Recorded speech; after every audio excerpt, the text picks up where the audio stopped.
century. A scientist saw a killer comet on its way. He filmed instructions for its destruction over a second-hand VHS tape, but then was hit by a Winnebago. So his assistants Nick and Joe must search every corner of his drone for a cassette that is our only hope. But in the meantime, they'll play the greatest hits they found. VCR, party life. VCR, party life. Melinda's. Well, hello, Melinda's. Melinda's. All right, VCR party. It's Tuesday night. It's time to party. It's time to watch some VHS tapes. I have 11,000 of them surrounding me right now. They could topple on top of me at any moment. And I'm joined by Nick Pruer and George. How do you say your last name, George? Pastels? Passless. And Steve Lawrence, the big four. Here we are. All And right, we have a special guest tonight, Mike Sachs, the writer for Esquire, and he's an author. Has written some great books about comedy, and he's going to be on to show off his collection of found books. He collects funny books at thrift stores the same way we collect VHS tapes. And he was on once before. It was a great segment. We're bringing him back, so I'm excited for that.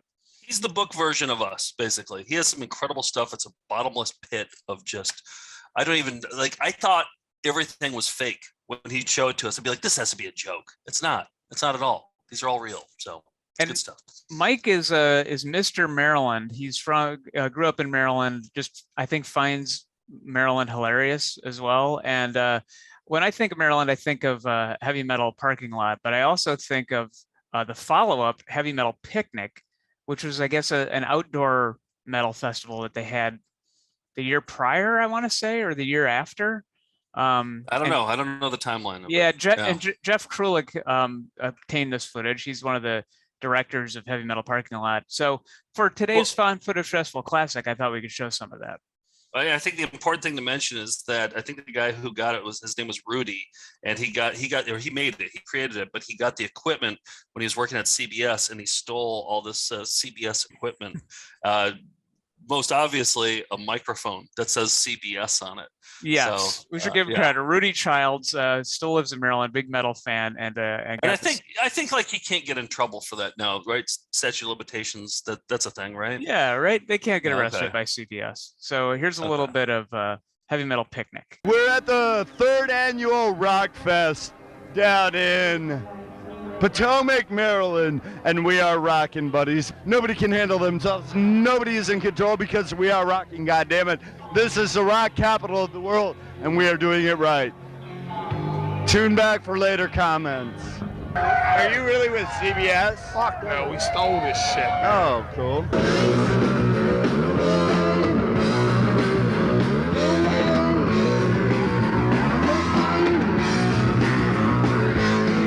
We're having a good time. No one's been born. No one's died, but hell, we're having a good time here.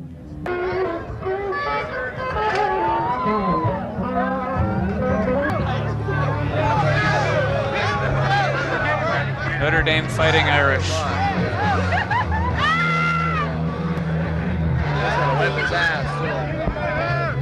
Hey, you got a space kicked in already. Whoa! Whoa! Whoa! Whoa! Whoa! We're having so much fun. Fucking A, right? Better believe it! I made bro. Reagan's a Nazi. Reagan's a fucking Nazi, man. I gotta tell him some shit. Man, Ronald Reagan, man. No further comments. No further comments. That's what I'm saying, man. Get stoned through the bone. Stoned through the bone, man. All the way down. Hey, dog, what you got to say for yourself? Get me out of here? Yeah. Is that what he said? I think so. I do have LSD for sale, let all the people out there know. Is it CBS or what? Rock and roll party!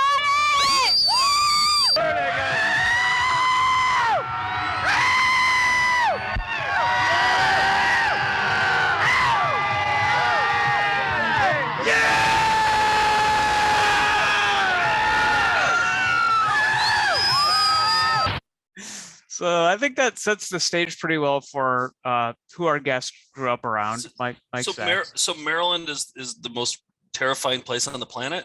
Is that what we're? I think so. Yeah. Yeah. Okay. Yeah. I think everybody kind of wants to just around. put their head down on the hood of a car for a little bit. Oh, I don't blame the guy at Yeah. all. Yeah. Should we get into some flying windows? That's our other segment. Yeah. Let's do it.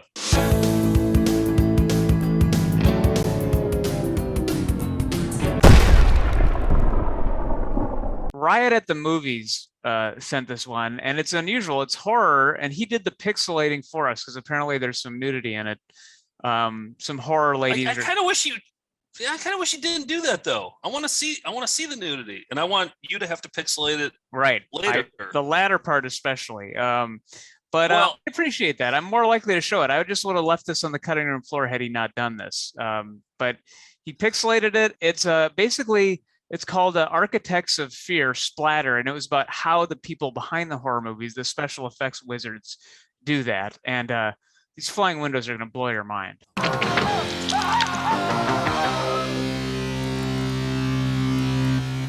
I bet this was in the back of Fangoria magazine. Probably. This is definitely, yeah. Yes, there's an advertisement in the back of Fangoria magazine where you could order this.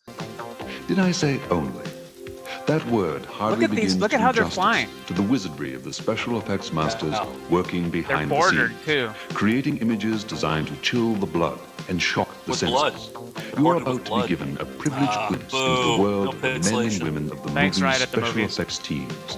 You'll see how it's all Boo. done with a few Wanna chemicals, see it. some plaster, alginate molds, rubber tubing, and stage blood. But of all the elements in the special effects bag of flying tricks, windows. the most I know. important is the talent It's almost to transform disorienting. these items with a into the blood raw border. material of horror and excitement. Why do Have you ever seen a people go blood to horror border movies? before? Might as well try to find the reason why people like roller coasters or a ghost story told around a campfire at night. People simply enjoy being scared. The tradition of graphic horror entertainment is long.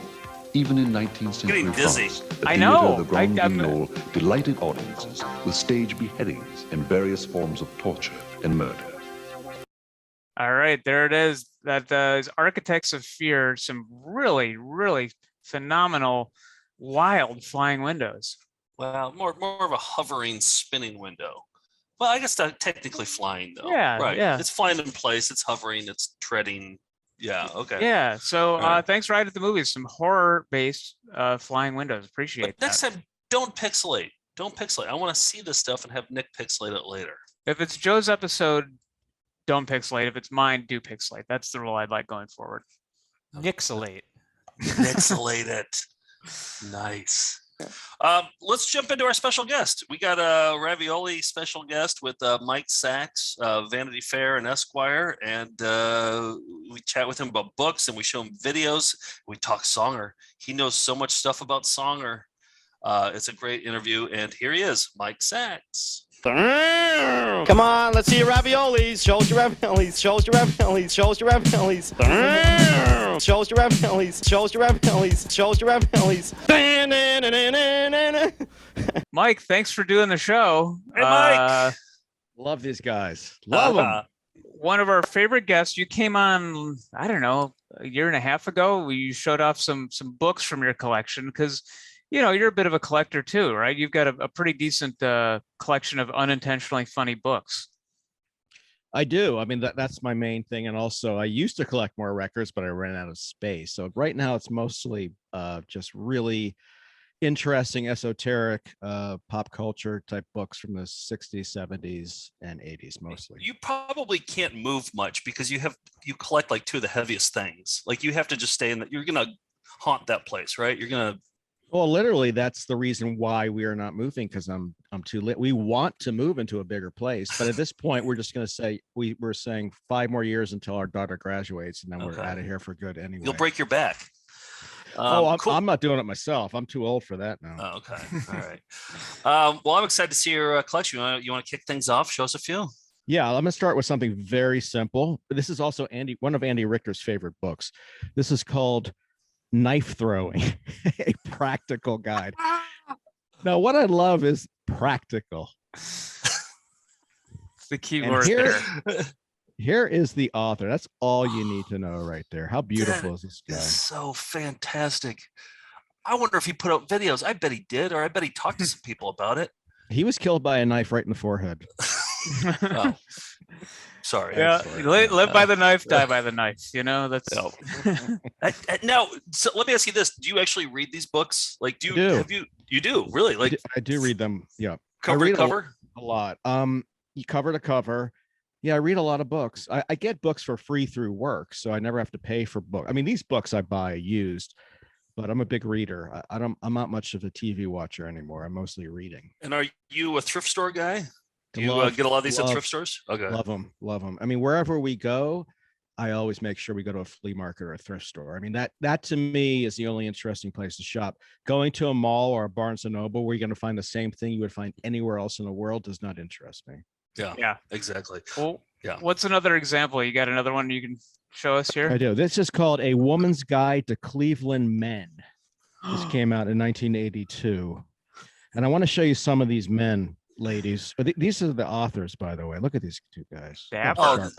Oh yeah, you're in good hands there. Was the man on a hook there? I didn't see it all the way on the cover. Is he? Yeah, because the women have caught him. Oh, he's a catch. Okay, catch of the day. Yeah. Now this is obviously pre-internet, but I mean, look at these guys. Look at this guy. Can you see? Yes. Is that one of the men that you can catch in Cleveland, or is that the author? That's one of the men who catches you and then murders you and then eats your bones. You physically swipe right to get to the next page, I guess. So it was, pre-app. Totally pre-app. And a lot of these guys, I actually Googled to see where they are and what they're doing these days, and they're still in Cleveland and they're not doing too well. But look at this guy. Look at this guy. Wow. Isn't that Hell great? yeah. Is he on his stomach? Is he getting a massage or something? He's getting a massage. He's on his stomach. He's on his tummy. Okay. It's a flattering pose. One more. I don't know if I've ever got a massage with sunglasses on before. You haven't lived in Cleveland. Now take a look at this guy, Tom Casanel. I mean, that's a handsome devil. Look at that guy. I mean, if you could get Tom, yes. Oh man. So that's a good one. I love that. Wow. We have a video called How to Meet Women in St. Louis. So apparently at a certain era, there were like hyper-specific singles publications and videos out there. Well, Cleveland's a whole different ballgame than St. Louis. I mean, Cleveland is, you're dealing with some of the, some real specials in Cleveland in the early 80s. Yeah. But like I said, I did Google some of these guys and they've literally not done anything since. So if you were curious as to whatever happened to, that's what happened to them. Yeah, sometimes we'll do like research and it's too depressing. We're like, let's just not update people on what these folks are up to. Let's not tell the story about this one. Well, it's funny because not that funny. I have an album by Rick Grossman. He's one of my favorite album covers. And I wondered, it was a self-produced album. I thought, whatever happened to Rick Grossman? Well, Rick Grossman was shot to death by his son in a murder-suicide in the late 80s. Oh, God. Yeah, sometimes it's not really worth looking too deeply into these. Into these characters. No. Yeah. The less said, do you have the any better. good records to show off? Do you have any at the? I have a ton of records that I could do it, but it may take. Well, if they're easy to find, if they're right there, but otherwise, let's stick to books. We can stick to books. Okay. Well, you know what? Next time I have a whole section on self-produced religious albums that we could get to next time. Fantastic. Okay, let's do records next time. All right. So this is a book that I gave to my friends David and Amy Sedaris, and it's become one of their favorite books. This is 1001 Best Pickup Lines. Now, you know this guy's for the real deal because he's on the back cover and he's holding one single rose. I want to read you some of these pickup lines. Is it for men picking up women or could be either? Well, listen to these lines and you tell me. Well, you got Where Are You From, which is a good line. And then you have Show Me Your Bush. No. Yep. Do you have a boyfriend? Ellipses. How long have you been seeing each other? Strange pickup line, that one. Here's my bringing up the other man right off the bat. Wait. Is Show Me Your Bush? Is that a real one in there? That's a real one. That wasn't a joke. No. It's in here. Okay. Hold on. Let me write that down. Don't you have that tattooed on your stomach? Here's another one. Would you be interested in a hot and steaming bowl of conversation? And one more. I have a .357 Magnum pistol pointed at your pancreas. Would you like to have coffee with me? That's an actual pickup line. It's right here, my friend. All in. Wow. Here. Yeah, is he playing a character, or is it? No. It's like it's unintentionally. Like he's like he genuinely feels. This guy's named Don Diebel. He's the author. He was the owner of Gemini Publishing Company in the early '90s. And these are not jokes. These are surefire opening lines for meeting, attracting, and seducing women. It looks like a pretty new book too. It looks like you can maybe get that off of Amazon right now, huh? You can get it. It came out in 1999, but you can get this on Amazon. I order it for everyone, and much to my wife's chagrin, I will order this for wedding gifts. Oh, that's beautiful. I like listening to him, but I also like picturing David and Amy Sedaris like reading through "Hey, nice bush" or well, actually, David published a few of the lines in his latest book, the diary entries that he and he received the book and just fell in love with it and put a few of the lines in his diary. Oh, fantastic. Well, maybe we can show. Go ahead, Mike. Yeah. No. Go. Well, we showed some of our found books because we spend a lot of time at thrift stores as well, and I thought I'd just show a couple, and Joe, maybe you could show a couple, and then we could play clips related to them. I want to see the rest of your collection. This is when it came with a 45 record. It's Webster Goes to Washington. It's a timeless. Alex Karras. Yep, there's Alex Karras. Emmanuel Lewis, and a biting takedown of Washington. So yeah. Wow. Yep. What is that? Is that an erection that I see there on the right? Oh, yep. Yeah, that's a. It's I believe it's supposed to be knees, but yeah, it's a bit more than I want to know about Webster. Yeah. Look, that dad is a brick shithouse. Did you see him? Well, he played for the Detroit Lions, so. Oh, that's right. Is that Larry Zonka? No, who is it? Karras. Alex Mongo from Blazing Saddles as well. Right. Yeah. Oh, right. Yeah. And this one I got. This is a pandemic hobby for. I have a little dog, so this is Dancing with Your Dogs. It's a step-by-step guide to freestyle. So it's not traditional dance moves. This is just freestyle dance moves. I thought freestyle there weren't moves. You could just do whatever you wanted. Yeah, it's kind of like you make your own routine based on these moves, and there is an accompanying video.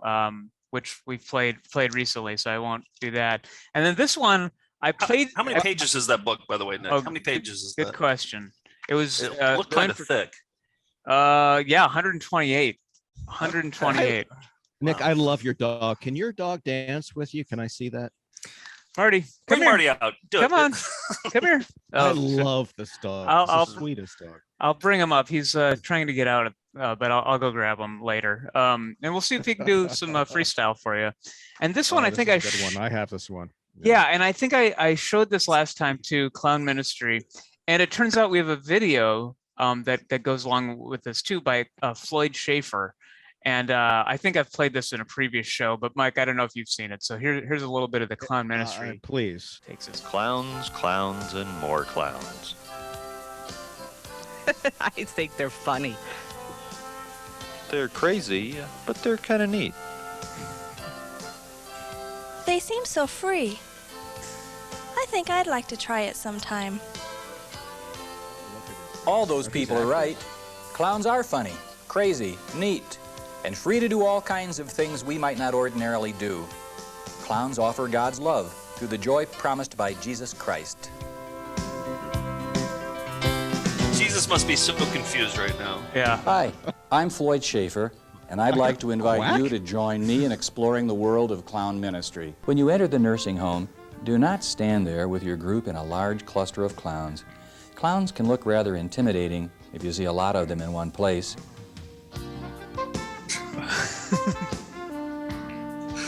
He shit his pants. That brings us to the end of our class. I hope you enjoyed the experience. I hope that you'll continue to grow in your clowning. Remember, you can bring joy and love to many people in Jesus' name and show God's love and acceptance. And besides that, it's fun. See you Tuesday. See you Tuesday. I think Tuesday. I guess that's when, I don't know. My thought is like our VCR party, like this show is on Tuesday. We got to add that to the end of our every show. Oh, for sure. See you Tuesday. Sure. See you Tuesday. Wait, Do you know that my father knew Patch Adams? The real Patch Adams? The real Patch Adams in Virginia. Yeah, he knew him.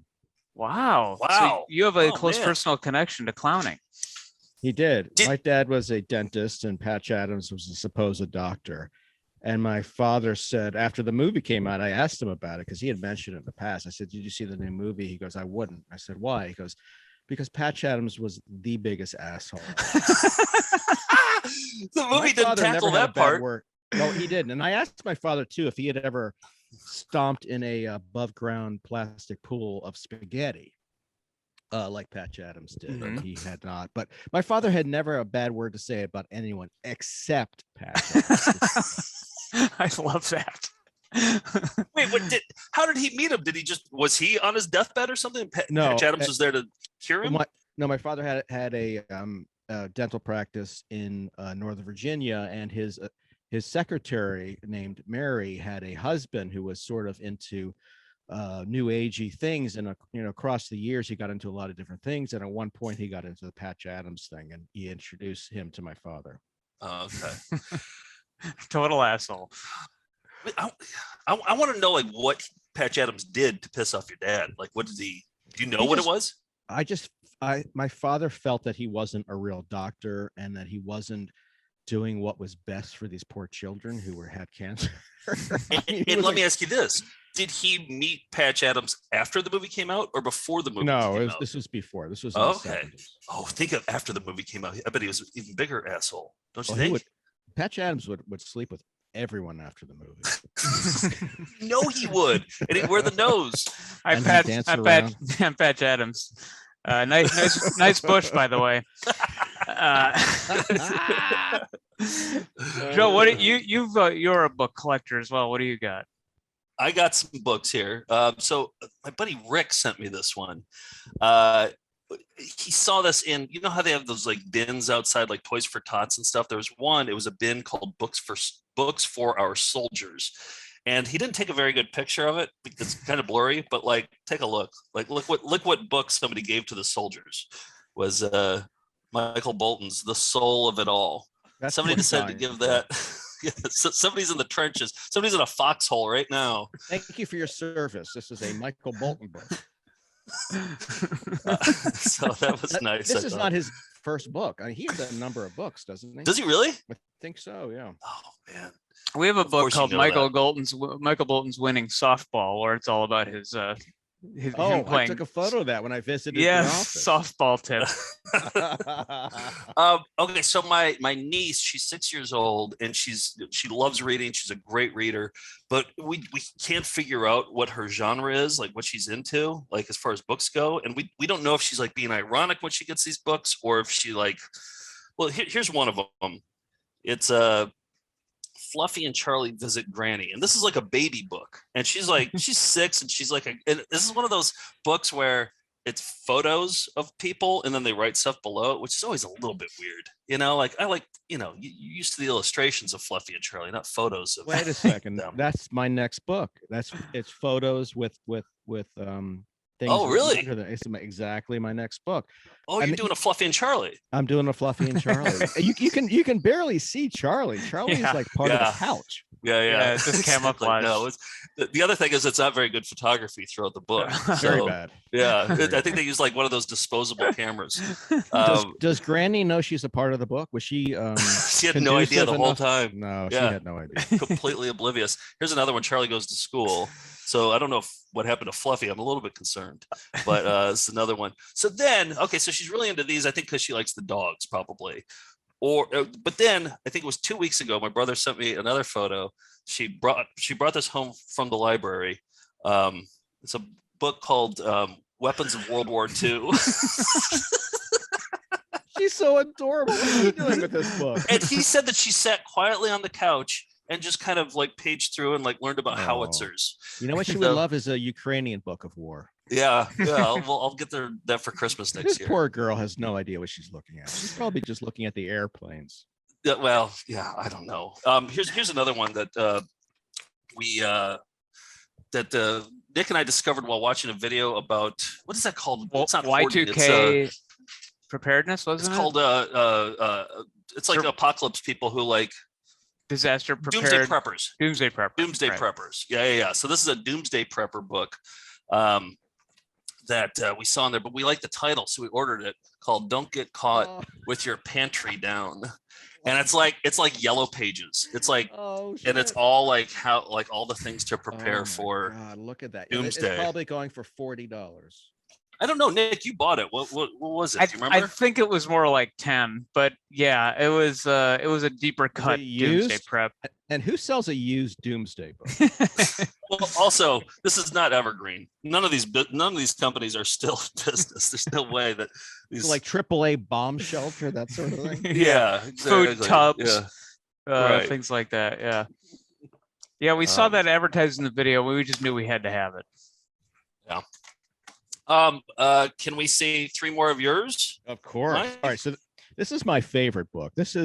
I'm from Maryland. This is called The Maryland Bigfoot Digest. And this is a real book.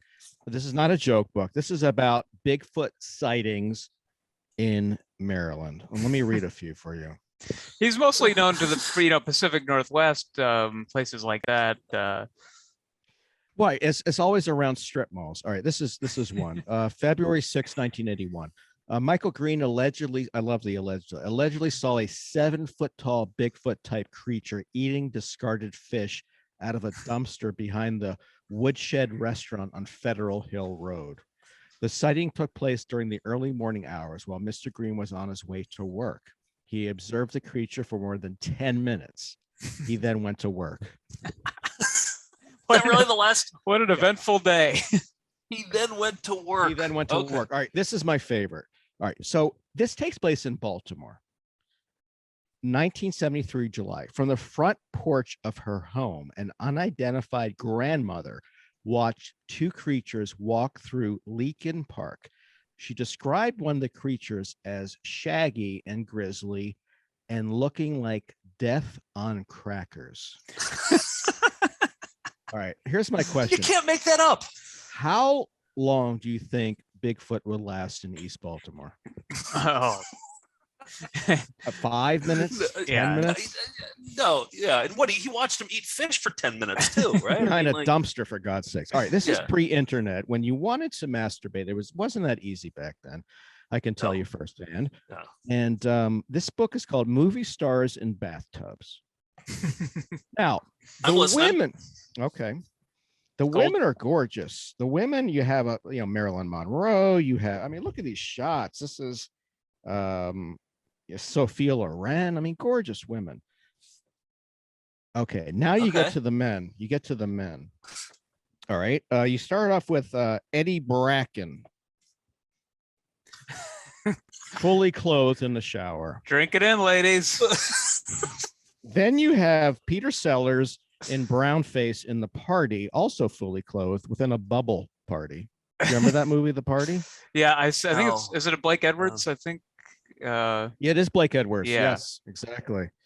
And then this is my favorite. This is Dean Stockwell in The Boy with the Green Hair. For all those people who want to look at children nude in bathtubs.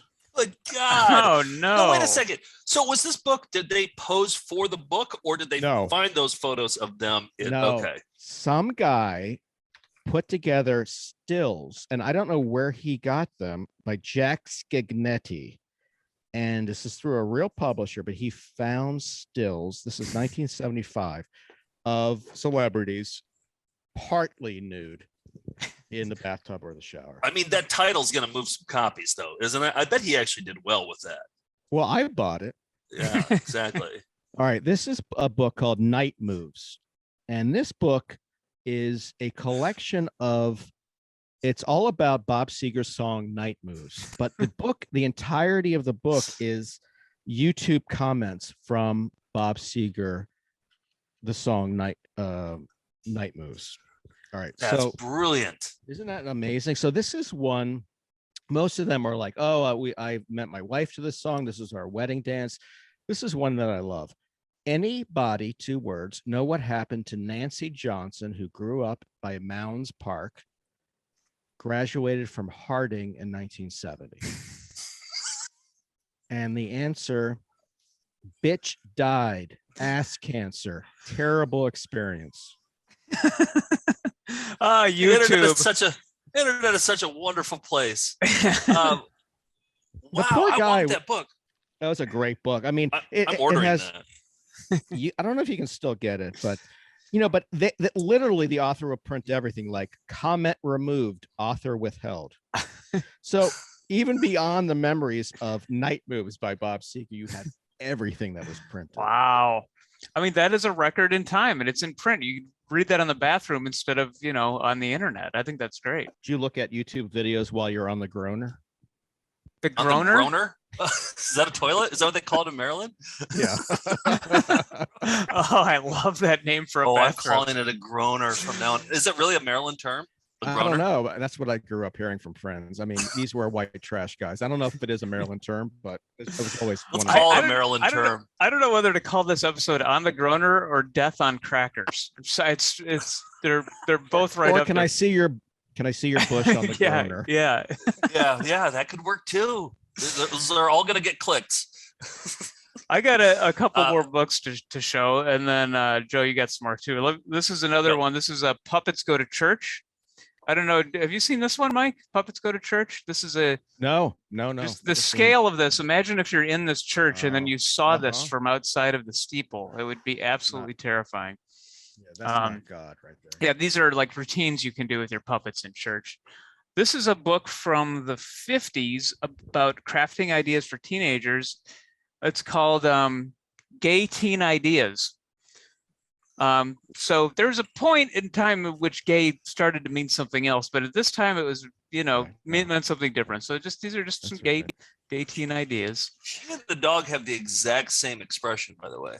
Like it's the exact same expression. One of my favorite bits of Chris Elliott was when he would come out as Marlon Brando and use the word gay, not in a sense of he would I've never seen that before. Isn't it gay?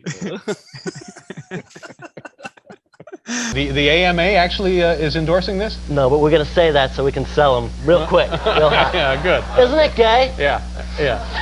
I get into crafting books a lot. They're more pamphlets, but some of these are incredible. This is plastic canvas handy totes. So you got music there, and that's bingo. You can bring that for all your bingo gear. And sure. What would you bring the music one for? I guess. Out to the club, maybe. Just to let people know you generally like music. Yeah. Right. And this is an incredible book. This is from England, and apparently these are all British celebrities. It's called this is a classic. Witnits. And and so this guy I think is somewhat famous in England, but he's got a sweater that's just banana on it. So I put this up on Instagram, this book. I have a copy of this book. Oh, it's fantastic. Everyone from Britain got in touch with me and said, these people are famous in Britain. People know who they are. Yeah. Because of this book? Like, because it was popular? No. They're comedians. Like TV actors and comedians. Oh. And this guy was like a sweater maker to the stars in England, I guess. So look at that. That's a great sweater. Every single page is just So he had an egg on the front, and then guitar. Guitar. She's playing it. So yeah, plucking that guitar. Yeah, this one is just an incredible document of amazing sweaters. But Mike, you knew about that one.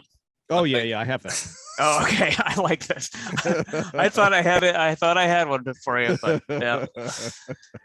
Oh man, Joe, what do you got? You have any more to show off? No, I'm gonna play a video. And, this is kind of a long walk here because it will end up with a book. But Mike, are you familiar with Daniel Songer? Have you heard of the my comedian? God, I'm obsessed. Are you seen every serious? video. Actually, I called Daniel Songer. No way! For Are an you serious? interview, and he was on a high at this point. I'm imagining he's a manic depressive. At this point, he was manic and could barely get out the words. But I'm obsessed with Daniel Songer. Oh my! We got You're a blowing scoop. my mind right We here. got a scoop Because here. Yeah. We always talk about reaching out and meeting him, but we haven't yet. And we're gonna do a songerathon on Friday the 13th, May 13th. We're gonna watch all of them in a row, like 15 hours. Yeah, the best. And no, we're gonna watch all. What's 200? fascinating is when you start, he's living in a beautiful home. When it ends, he's just doing this in a field. He's performing stand-up in a field. He is. Well, this particular one is a field one that I'm going to show you. Okay, good. So for people who don't know who Daniel Songer is, he's an internet comedian. He's done over 200 comedy bits on YouTube. And yes, he does it around his house, in his driveway, on his porch, in his backyard. And this one, he got kind of naked for it. And our buddy Tim Harrod, do you know Tim? Yeah. He wrote. He's a writer at The Onion and at Conan, and he puts these together for us, and he calls them a baffling non-joke from Daniel Songer.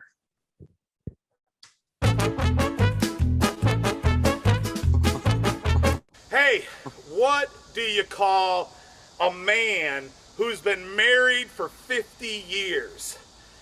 Bald dad. Would you please, bald dad? Please, do you think? Bald dad, please, bald dad, please, bald dad, come on, man, we need you. Hey, what do you call a soccer mom? Sex scandal, short skirts, hot legs, Sex scandal. Six on wheels, six on wheels. That's what you call it, man. What do you call a soccer mom? Sex scandal. Slap that ass, girl. You know what I'm talking about. Hey, what do you call a guy who works under the table? Toto. Foot fetish. Toto. Foot fetish. Toto. What do you get when you call the guy under the table? Toto. Foot fetish. So, but you are pro Songer. Songer has divided our audience completely. It's half hates him, half loves him. So you were in the pro Songer. I totally love him. I met with Tim, and Tim is obsessed with Songer. Obviously, like he knows his whole library, and he said that Songer wrote a book called "I'm a Statue." Yeah, I ordered that. With this? Oh, you have that? Okay, that's on your shelf. Poetry, we can't right? get anything past you. You're just like an NHL goalie. You're just. That's a very Midwestern. I'm from Maryland. I don't know from these things. But the thing that I'm obsessed with about Daniel Songer is that like you can watch his life dissipate into madness as you start the videos. I know his wife left him. He had a beautiful house. He was in construction. He had a good job. Is that what it was? Someone told him he was funny. Someone said, you should get into this full time. Because of that, he fucked his life. His life was a disaster after. He lost everything because he went for comedy. But what I love about him is he fucking went for it. Most people would never have gone for it. He went for it. Exactly. Okay, so that explains a lot, though, the fact that he was in construction. He made a lot of money, and that's why he has like 7 different decks that he performs off of. That's right. Because he could build a deck whenever he wanted to. It was a huge house. I mean, if you look at the footage of the early movies, it's a gorgeous house. I think down in Atlanta, was it Georgia? Beautiful. Yeah. And then as he goes along, the houses get smaller and smaller and smaller. Wait, and why were you contacting him? Were you doing a story on him, or was this just for your own? No. Well, hello, Vanity Fair. Have I got a scoop for you? It has to do with Vanity Fair. A good friend of mine, Ted Travelstead, who's a comedy writer, was working with me at Vanity Fair, and when we were bored, we would go to videos of this guy, and there were plenty to choose from. And Ted was obsessed with him and got me into him. But when I called him, he was manic and all over the place, and like wouldn't answer a question, but implying that big things were coming. And this was right before big things didn't come. I mean, things just like went off a cliff. What year was this? How long ago was this? Oh God, I don't remember. 12 years ago, 10 years ago. Okay, because he hasn't made them in a while. So no, he's off the radar. I I have his number somewhere. I would, if you want it, I can give it to you. Yeah, I hope he's okay. Yeah, maybe he's better now. Hopefully, I hope he's okay too. I mean, he's not good. He's not funny, but he seems sweet, and all he's trying to do is entertain people, literally. And I see nothing wrong with that. I mean, I like the guy. He seems sweet. Well, guess what? He is entertaining people. I show. We made a deal with the viewers that I would only show it every 4 weeks because people can't take it that much. So, but I find him extremely entertaining. And May 13th, will you join us? Oh my God, will I ever? Are you kidding me? Yeah. Jump in for an hour. Well, you know what? Can we get him to join us? That's what we want to do. That's part of the plan. Yeah. I will dig deep for this number and I will find it. Okay. That would be a huge finale. Excellent. Oh, just one thing about the Songer's book. I don't know if you come across this a lot in books, but it has a summary at the end where it just kind of summarizes the book. Sure. Yeah, I think that's a Songer original there. Here's what you just read. Yeah. I wanted He's a very religious guy. Yeah, some of it gets religious, the non-comedy stuff. I think I might have a book that might stump you, Mike, but I don't know. We'll find out. And the video reveals the what the book is.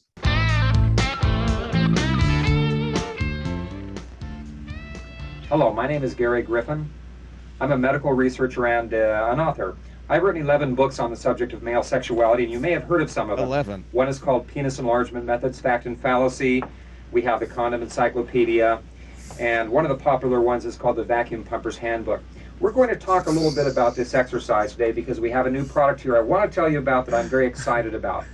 Now, I have several thousands of readers around the world, and I do a column in Muscular Development magazine called Sexual Performance, so maybe you've read about it. In one of the upcoming issues, I'm going to talk about this exciting device, which is called the Venus 2. Let's open the machine now and show you. Sorry, it stopped all of a sudden. Yeah, I'll just replay it and edit it together. Hang on. Upcoming issues, I'm going to talk about this exciting device, which is called the Venus 2. Let's open the machine now and show you a little bit about the Venus 2. Now you can see this comes in a very compact case. It's got a carrying handle, so you can carry this through airports, you can carry it on a car, anywhere you go. It's very portable, which I like. It's a very compact unit. What's really interesting here is you can customize your masturbation with this machine. Some men like it slow, some men like it fast. I happen to like it in between. Kind of like Goldilocks, you know? It's like oh yeah. This porridge is too hot, this one's too cold. It's really interesting here is you can customize your masturbation. And he does have Goldilocks too. So masturbation with this machine. Some men like it slow, some men like it fast. I happen to like it in between. So this is up to you, and you can experiment any way you want to. You'll notice that I have disrobed here because this is how we demonstrate. This is a live penis. We're going to show you how to use the Venus 2 the way it is. We may not have a perfect seal here, but I wanted to show you how to apply it. If I have a good strong erection, this thing stays on by itself. But boy, does this feel wonderful. So not often you get to see an author's penis in the same video as, you know, he's in a I'd be happy to show you mine right now if you want. Then I got to get in the pixel machine and all that. So let's not do it takes a long time to render. So but Gary Griffin, Penis Power Quarterly, the Condom Encyclopedia, and of course the Vacuum Pumper's Handbook. So prolific author. I don't have either of those. Those are terrific. Yeah. Do we have those, Nick? Do we have the Vacuum Pumper's Handbook? I think some of them, no, but I think some of Gary Griffin's books are available on Amazon. They're self-published, okay. So yeah. Okay. Mike, do you have any others? Any other books lying around? Yeah, this is. There's nothing funny about this, but well, there are two things funny. One is the title. This is about. This came right after Jonestown. Hold hands and die. Oh my God. Good Lord. Wait, that's not an actual photo from Jones. That's posed, right? That's not actual. No, children and adults have just been murdered. God. And can I say this? This is my pet peeve. I mean, I'm sure you guys know this, but it wasn't Kool-Aid. You guys know that? Was it what was the knockoff brand? It was Flavor Aid. Right. So this fucker was too cheap to even buy his people Kool-Aid to kill themselves. Oh, and you know what? And then Flavor Aid must have been pissed because it was like, look at all this free publicity that Kool-Aid's getting. Kool-Aid's the one that got hit because people thought it was Kool-Aid, but you never heard drink the Flavor Aid, do you? No. Now, this is what I love too. This book is notated. Someone put notes within it. And this is my favorite note. It just says, this is next to how they kill themselves. Strategy. It's like a cult leader in training or something. Yeah. That's Going scary. through. Oh my Strategy. God. Strategy. All right. This next book is one of my favorite recipe books. This is basically how Elvis killed himself with cholesterol. Now, what interests me about this book is I have never seen a book with less flattering photos when it comes to the food. Check out some of these photographs. Now, he was famous for the peanut butter and banana and bacon. Bacon. I That's think, right. Yeah. Okay. But and they show that, but they also show this corned beef, potato, and pepper hash. Does that not look like vomit? Yeah, it looks literally like a pile of vomit. It does. Yeah, I mean, look at this. I mean, I love meatloaf, but look at this meatloaf with mushroom gravy. It looks like a stock photo, doesn't it? Oh yeah. I mean, I would eat it, but yeah, it doesn't look like they actually Have you ever cooked it. seen a less appetizing hamburger? Yeah. It's just Yeah, the cutouts. cheese- It doesn't look like it's real just some food. craft slices just kind of sitting there.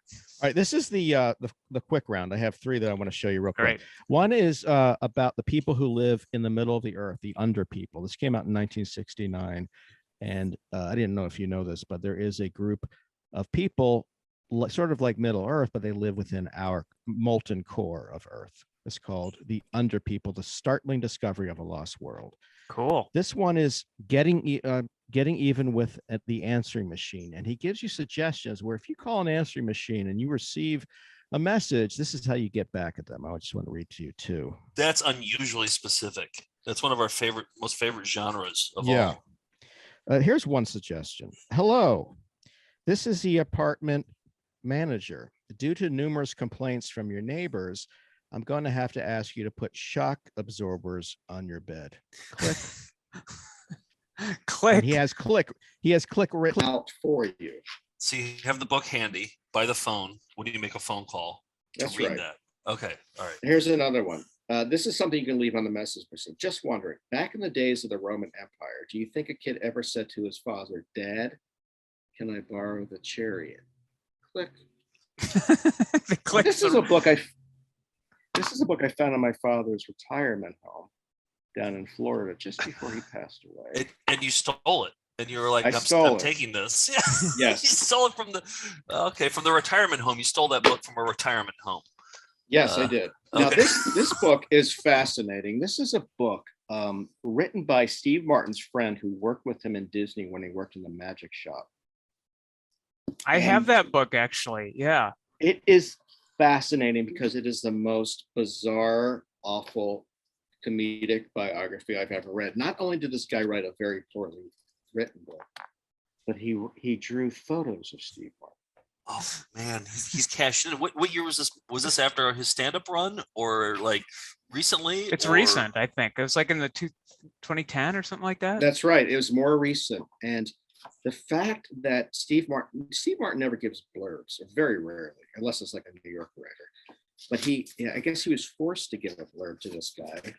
And this guy still considers Steve like his buddy. And I assure you, this guy's not talked to Steve in 40 years. No, there's no way. Yeah. No way. All right, the last one is a very rare book. I don't know if you guys seen this movie. It's a novelization to a 1961 movie called Telecus. And it's basically Jurassic Park in 1961. Oh, wow. All right. Yeah, Did they very have, rare novelization. Wow. I feel like they might have a lawsuit. I've seen the poster for the Reptilicus movie before. But they wrote a book version of that movie. They wrote a novelization. It's one of the rarest novelizations that one can find. And I found it in a store, a fantastic store up in Maine called Green Handbooks. I highly suggest you go there. They have an amazing collection of What's it called? Green Hand? Green Hand Books in Portland, Maine. Okay. Michelle's the owner, and it's a wonderful, fantastic store. And she happened to have, any store that would have something like this, you just have to fall in love with. Check it out. Sure. Green Hand Books in Portland, Maine. We love Portland, Maine. Nice. Oh, Well, yeah, so do I. cool.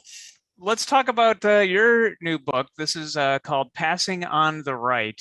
My ups, my downs, my lefts, my rights, my wrongs, and my career so far in this bizarro world of comedy. Doesn't that subtitle just flow off the tongue? Yeah. It does. Real catchy. What I wanted to do was write a book where even the subtitle fucking sucked. So this is a book of total mediocrity. This is 450 pages. 450 pages? For real? Well, yeah. Wow. In fact, the first version, in which it was double spaced, was 700. This is 454 pages. And it's just total mediocrity from the world's most mediocre comedian and comedy writer, Skippy Batty Battison. And I love that you have Kurt Braunohler as your guy. The sweetest guy in the world. He had no idea what he was in for. He posed one day. My friend Todd Levin's wife took some photos of him. I think he had no idea what was happening, and he doesn't deserve this in the least. He doesn't. He's way too sweet for this. I like on the back too. But I bet he loves it. Yeah. I like it says bestseller on the Advancing America Freedom Recommended Reading List, and the winner for the Emphasis on the Family Book Award for all ages and true American suggested reading, American Library. So those are some of the accolades. You clearly did a lot of research for this book, right? Did you read a lot of No, I did no research. Okay, no, you did no research. But I grew up in DC and in Virginia and Maryland, and I grew up around assholes like this. I mean, basically, this is Brett Kavanaugh if he went into comedy. I mean, people who grew up entitled, who went to Georgetown Prep. I knew people like that. I went to public school. These are private school kids. Very entitled, very mediocre. Very much, it's a very DC book, and this comedy writer comes out of DC and only succeeds really because his father has money and can float him through his career. But he does everything. I mean, he writes for the Wayans brothers sitcom. He wrote the Titanic parody for the Oscars in 1996. Very mediocre. All throughout his career. Everything mediocre in the past 3-4 decades, and then he becomes a podcasting star and is involved with the January 6th insurrection. Oh boy, you're going on a journey here. I like how you're a great writer in real life, but then you assume the personas of people who aren't good writers or write novelizations that aren't very good on purpose. You could write good if you wanted to, probably. But here's the thing: it's so much easier to write like shit. I mean, the margin of error is so much bigger. It is so much easier to write shit, and I actually love shit. I love bad, mediocre American esoterica pop culture from the 60s, 70s. I just love that. And I've read, I mean, you were talking before about research, and I said I didn't, but that's not really true. I did read quite a few comedy books, memoirs from mediocre comedians, whether it was Dennis Miller or any of these assholes that, are mediocre comedians and write these memoirs. So this is really a parody of both mediocre comedy and specifically comedians who go far right, and also the assholes that I grew up with who became conservative, who were entitled. What's the common thread through all those books? Like, are they funny books, or what do they talk about in them? I've never read one. So the very common, the thread is that they're very poorly written. They're written like stand-up routines, and they all become conservative because someone did them wrong, whether it was they didn't achieve the success that they earned, or whether they had a difficult childhood. It was always someone else's fault. And that's what fascinates me too. It was never their fault that they became assholes. The party of personal responsibility avoids it at all costs. Right. I thought this was interesting. You also hired a publicist to get the word out about this. He didn't book you on this show, but no, he didn't book me on any show. Nothing. Okay. And this is advice I always give to young writers: never hire a publicist. But this guy was supposedly a specialist when it came to comedy, and got some people, including, I won't even mention the names, on big time shows. All I wanted for him was to get me on like Conan podcast or one podcast where I could sell some books. He got me on nothing. It cost $3,000. Here's the book, by the way. It's I am super pumped. Let's do this shit. 7 exclamation points, 10. Yeah. So this guy's a total cheeseball. Wait, this is another book that you did? This is an extra book that I did while drinking at Nighthawk. When my other book first came out, I was so depressed that this guy didn't get me on any shows. Okay. So what it is basically just conversations, dialogue with me and this cheeseball. And literally, I mean, this went on for 2 months. He, even towards the end, after I explained passing on the right a million times, he had no idea what it meant. His humor IQ had to be in the 60s. I mean, it was low. Meanwhile, I spent $3,000 on this guy. I figured, I want to recoup some of that. So I thought I'd put out a book of dialogue just between me and him of what took place. Can you read an example or two, or give us? Yeah. This is all real too, right? This is all real. This is not made up. No, it's called I Am Super Pumped. Let's Do This Shit. The Marketing of Passing on the Right. And this is the second day. Hey, this is him. So I'm confused. The comedian doesn't exist? No, he's created by me. And he wrote the book? Supposedly. I mean, I really wrote it. Is your name on the cover? No, it's not anywhere in the book. It's not anywhere? Not in the book once? Well, that's part of the joke, I said. I guess it's like an Andy Kaufman character. Who? That's okay. I'll send you the book. Cool. In the meantime, write up a summary and send my way. You'd rather have a summary than the book, I asked? Easier. Super pumped. Talk soon. Talk soon. Is that all caps? I assume that's all caps. Talk soon. It's all caps. Okay. All right. This is the next day. Did you get the book? Oh, there's a few days later. Did you get the book? I did. Did you read it? No, boss. You put together the summary? I'm doing that now. Incredibly jazzed, the PR person. Awesome. Email it when finished. Hold on a sec. I said, have you looked at the book? Distracted. He's always distracted. Huh? Have you looked at the book or even thumbed through it? Distracted. Uh-huh. Let me just, she never gets back to me. She's not frustrating.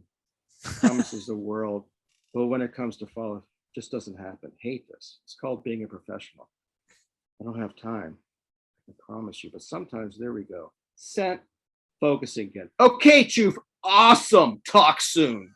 This is the way it went for 2 months. And literally, he didn't even read the summary of the goddamn book. But how did you hire him? Like he doesn't know what. Like he doesn't know who Andy Kaufman is. Clearly, well, this is what I've noticed. Marketing people, PR people, do not have our sensibility when it comes to comedy.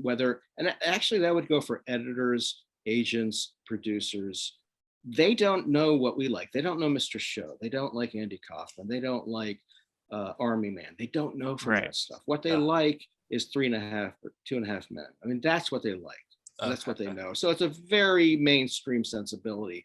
I assumed he knew more than he did because he got a particular author on some. But the only reason he got this author on these shows was because this guy was an original SNL writer. And when you're an original SNL writer, no matter how good or how bad your book is, you're going to get on shows. Okay, so he just kind of couldn't fail with that one. Yeah. No, not with that one, but with mine. Well, I don't know. I mean, I'm glad that you got hooked up with him because I'm excited about this book. So, yeah. Yeah, the book is 99 cents, I think. And I literally just want to recoup a couple $100 from this horrible mistake that I made paying $3,000. I'm putting the link up, and I think you can find it on Amazon too. Amazon. Yeah, right. So just look it up on Amazon. $3,000 story. That you Exactly. For 99 cents, and it's a short book. Yeah. The other book is hundreds of pages. This one is barely 100. Yeah. So I emailed Mike today, and I was so happy that I did. I said, because we collect jingles from different states, and we try to find the best jingles from every single state, and then we try to put it on Wikipedia and call it the official state jingle of Nebraska, or the official state jingle of Maryland, where you're from. And you got back within 10 minutes with like a list of YouTube comprehensive clips. Yeah. And so 2 of these are jingles. One of them is just a fantastic commercial. And I thought we could end with this. Yeah, let's do that. Do you want to set up a mattress? Mattress this discounters? This was a very big commercial in the Maryland area. The advertising agency that put this out was in Alexandria, right near my father's office. I thought I had it in. I didn't know what I wanted to do as a teenager. I thought I would work in advertising at one point. And even with my father working close to them, they didn't hire me. I wanted to even work as an intern. But anyway, these were huge advertisements in the DC area from the mid 80s to the mid 90s. Okay, here we go. We'll kick things off with mattress discounters. Have a good night's sleep on us. Mattress discounters. Lay on it. Play on it. Save on it. Pray on it. Think on it. Drink on it. Have a good night's sleep on us. Have a good night's sleep on us. Mattress discounters. All right, so this is what fascinated about it. The one thing they don't mention is the one thing everyone wants to hear. So only after 10 years or so of those commercials did they finally, because of the consumer interest, insert "make love on it." Did they? Yes, finally in the mid 90s. Make love on it. Give the people what they want. Yes. We don't want to pray on it. We're not going to pray on the Yeah, bed. we're You just pray by pray. the bed. You pray by the bed next to it. That's how you pray. All right, next one is, and I assume that was just a radio ad because there was no. It was actual TV. commercial. It was Oh, it's TV and too? radio. Yeah. Oh, okay. All right, this one is Mr. Ray's Weave. A famous guy in the DC area. Huge in the DC area. Oh man, yeah, this one's great. Why not get the most out of your life? Now there is somewhere you can go for an exciting new look. If your hair is hard to manage in style, damaged, or is thinning or balding, you can now choose the new style you want at Mr. Ray's. In just about 1 hour, Mr. Ray will give you a beautiful new head of 100% human hair with no pain or discomfort. Don't dream about your new style. Go after it. Call 587-0555 today. It's a Couple things there. Okay, go ahead. That accent. Do you hear that accent? Well, Yeah. I was going to say that I loved the delivery on the voiceover guy was fantastic. Is that a Baltimore accent? It is. Yes. This guy was from Baltimore. Worked in Silver Spring, about 40 miles south. But the accent is like that Maryland accent. I just find delicious. I guess I don't know what a Maryland accent sounds like, but well, it's a that's hard it. O. You going down to Ocean City for some rum and coke? That's a Baltimore accent. Okay. And then there's a Southern Maryland accent, which is more Southern Virginia. But you can spot it. Oh, I can easily spot it. And a DC accent too, like water. I can easily spot a DC or any of those accents. Now I used to make fun of Mr. Ray's hair weave. Meanwhile, I'm now balding. I would love a fucking Mr. Ray's hair weave. I'm calling Mr. Ray. In 1 hour. Who There's the his hell phone can number. handle? There it is. We don't know what the area code is, but there's the number. It's 301. Now, when Oh, it's Mr. Ray died, he got a big notice in the Washington Post. I mean, he was that. Wow, big. everybody knew him. Really? Yeah, everyone knew him. I love that commercial. All right, we're gonna end big here with one that I think a lot of people know because I think this got national attention or it went viral online or I don't know. Somebody played it. Maybe the Daily Show played it or something. Yeah, I think it was a Daily Show that played it. Yeah. All right. So it's for June Ree. Here we go. And I think Take it Marty's away. going to dance to this. So we can two birds with one All stone. right. There we go. There we go. Oh, look at him. When you take Julie's self-defense, then you too can say, nobody bothers me, nobody bothers me. Call USA 1000. June Ree means right for right. Nobody buys me. Nobody buys me either. See, I always thought they said nobody buys me, but No now one bothers me either. Now I realize it's nobody bothers me. Now, Yeah. I'm pretty sure that this was played on the Daily Show because I had friends who wrote for the Daily Show, and I might have played them this very clip. But this clip in DC was huge. And what's interesting is they did an interview with June Ree recently. I think he passed away, but they interviewed his son and daughter. That was the son and daughter. And it was just an immigrant story made good. I mean, he came over here, I forget from where exactly, I think Korea, and just came to the DC area and became famous and very successful through karate, or judo, which did not exist really in the 70s and 80s. So it's a success story. It's a happy story. And I was telling you, I have like 40 to 50 hours of VHS from the 80s in DC, Maryland, that I would love to just give you guys because they're Absolutely. not doing anything. I have to Give it at find home. them. 100%. Yeah, do it. Yeah. And then in New Orleans, which I call my Fat Elvis period, when I ballooned up by eating Wendy's and Popeyes every day and would watch religious affiliated shows and bowling. That sounds wonderful, actually. Yeah. It was a horrible time, but I have it all on VHS and I would love to give it to you guys. Yeah. Oh, yeah. The local commercials alone would make that worth our while. Yeah. Yeah. Passing on the right, Mike, come back, show us albums next time, and keep collecting books. And talk soon. Hey, talk soon.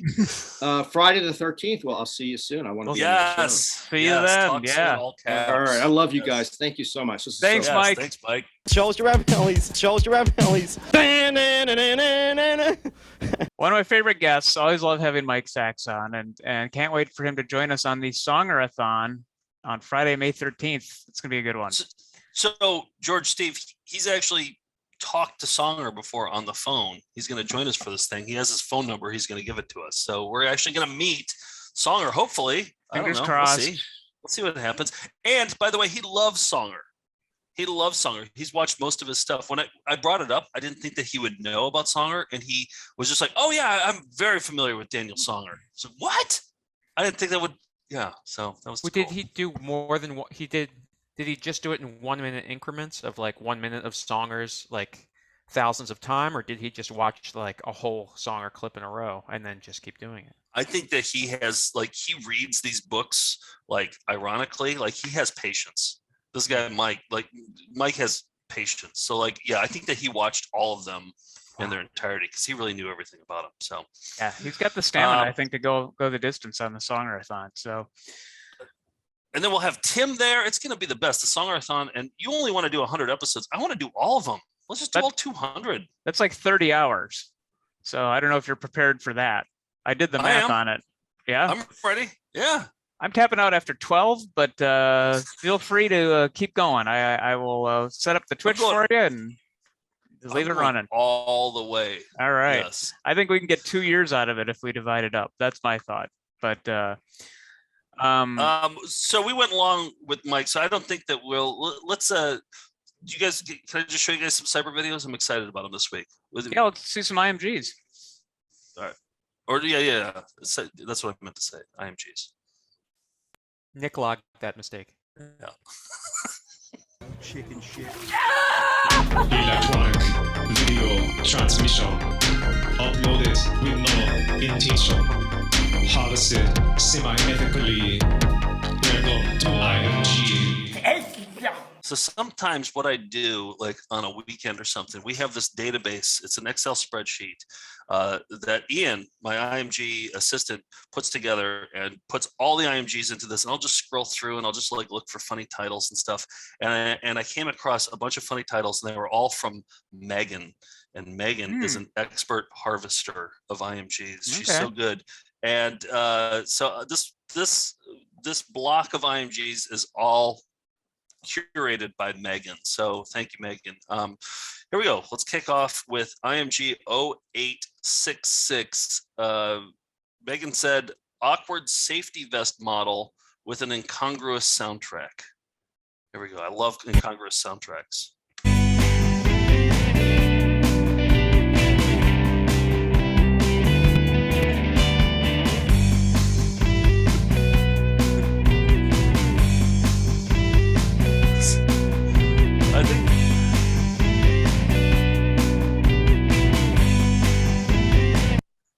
I sometimes don't like. That's what I love about IMG. Is just like, what was the purpose of this? It was like I think to promote their vest, and they're like, oh, you should put better music underneath it, and have him like kind of model it and walk around. You think he's a professional model?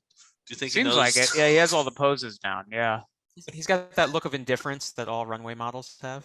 Right, like Calvin Klein kind of guy. Yeah. So yeah, Megan's off to a great start with that one. This one is IMG 0867, 14 views. Megan called it Webkins. Don't blink. Webkins. That was it. That was Webkins. I like the brevity. I like it. IMG 0867. That was Webkins. Here's IMG 0862, 56 views, called Baldy Disappoints.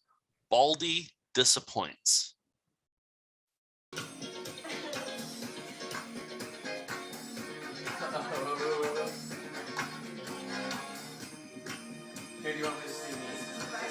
look up here. Baldy, look up here. Oh. You see why it's called Baldy Disappoints? Yeah. Well, I think that Lauren probably couldn't hear her with the Baldy mask on, so she said, "Look up here." Took off that she was Uncle getting a great Fester video. mask, and that was it.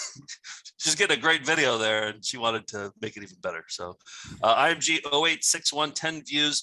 Megan called this one also Webkins. Wait, nope, didn't get it. Say it again. Webkins. Okay. Let's put some kind of viral Webkins thing, yeah. Well, viral 10 views, I guess, technically. Okay. IMG 0869 87 views. Complete donkey. And listen to this one closely, Steve. I feel like this is going to be future you. Listen to this guy. Boy. He's watching. He's watching. Yeah, exactly. You're right for saying. Yeah, for saying, oh boy. Here we go. Complete donkey. Look at these idiots on this foul ball, specifically the kid in the green shirt. The ball's coming right at him, and he's trying to look and do the wave, and the guy behind him makes the catch. What a complete donkey. By the way, no longer an uh-oh. I love it. That's what I turn into. That's what I want to be. I'm going to be calling you guys all out as donkeys. What a complete donkey. He's yelling at the guy in the green shirt for doing the wave and not going for the foul ball. So much so that he made this video to upload, and 87 people watched it, I guess. But he's very mad. But he has more to say after that, so listen closely. Wave, and the guy behind him makes the catch. What a complete donkey.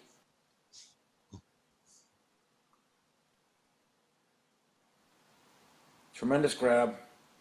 Everybody else around him's doing the wave. It's embarrassing. Nice grab. Nice grab. Total Boston guy. Total Red Sox fan. Total Boston Red Sox guy. Yeah. Yeah. Of course. Of course. Look at him drinking like a complete donkey over there. Nice grab. All right. And then we're going to end on this one. IMG 0862. This has 14 views, and Megan called this one Webkins. Go. Webkins. Solid showing, Megan. Solid showing. Yeah. Rocks are done. Gotta sleep. Bye. Megan's good. She's very good. Fantastic. Yep. We got a new episode of Saturday Morning Cartoons coming this Saturday. Now, we all know the California Raisins were beloved by Will Vinton, the claymation master. And that's why people loved him. This cool claymation raisins playing saxophones. Did you know they made a 2D, not very well animated cartoon that had 12 episodes in the 80s? It's a cartoon. It's not claymation. It's just a regular it's not claymation. Yeah. So let's see if they retain their charm. We'll find out when we watch the California Raisins 2D animated cartoon. And by the way, I remember growing up and my, I think Hardee's had a promotion for you could get California Raisins figures with whatever their version of the Happy Meal was. And I remember my dad telling me in the car, he's just like, I hate the California Raisins. My dad has always hated the California Raisins. He thinks he just hated it. He doesn't hate a lot of things either. He likes everything. If you've met my dad, he loves everything. Exactly. He's the most positive person in the world. Yeah. Except for the California Raisins. Do you think you could get him to watch it with us for Saturday? I mean, I'll ask him. I'll see. I don't know. He might just be seething the entire time. That's good television. So that's true. my hope. Yeah. Also, we showed a little bit of Clown Ministry with Mike, and I don't think we've ever watched that entire video. So I'm going to do. People need to see more of this remarkable video about how to start a clown ministry. So for EP mode at patreon.com/foundfootagefestival, join us. We'll be watching Clown Ministry with a bunch of religious clowns. I don't think I've ever seen that thing in its entirety either. I should probably see it at some point. I think I just saw clips. It's surprisingly well done, but I think there's clearly some funny parts to it. So it'll be an interesting watch. Well, it seems like a terrible idea, though, right? Yeah. I don't know. What's the link between clowning and converting somebody to Christianity? They they do what a whole clown service would be like, the sermon, all the stuff. So it's yeah, you'll get to find out why they do it and what it looks like. So yeah. All right, and then of course we got the Songerathon on Friday the 13th in May, Friday the 13th, and we're getting more. We have some anti-songers who are going to join us for an hour or two, who also are going to be there. It's going to be so much fun, or painful, or yeah, I don't know. Who knows? We might all go insane. Maybe we'll get Songer on the phone. I'm excited. I'm hoping. Gonna be good. Well, let's go out tonight on a video that was on our Discord, which is also a Patreon exclusive, by a user named Noted Cowboy Spittoon Sam. We always love people who shouldn't be rapping, and this one is a bunch of local politicians doing a parody that they called the Fresh Prince of Bills Here. So you'll see that in a minute, but we'll be right back right after that. And if we had been prepared, we would have done better. Everybody's a puppet when they're dead. Garbage.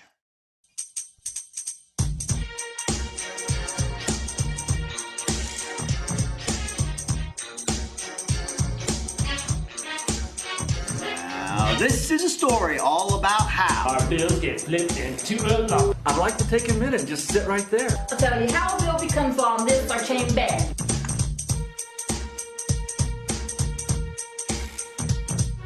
In a legislator's mind, an idea is raised. In the law book is where they spend most of their day. Drafting out, maxing out, hardly relaxing, all cool. And I'll introducing bills inside of House chambers. We're more than a couple of guys start reviewing the bill. Are they making changes in committee on the Hill? They may get in one little fight, but it's just because they care. They say we're moving this bill back to the floor and we'll argue it there. Speaker Hughes whistles for a vote and the answer is clear. And the bill passes and goes over the Senate to hear. If it passes the Senate, then the bill's probably fair. You thought it was law, but it's just not quite there. It goes up to the governor to determine its fate. And if it's good, Herbert might even be signing it later. Look at that bill. It's finally there. Sitting as law, ready to be declared. When we return, Dr. Sellner will complete the bunion surgery. Yes, those are his pajamas he's wearing. All right, I gotta go. That's all. That's it. Let me see that one. Rocks are done. Gotta sleep.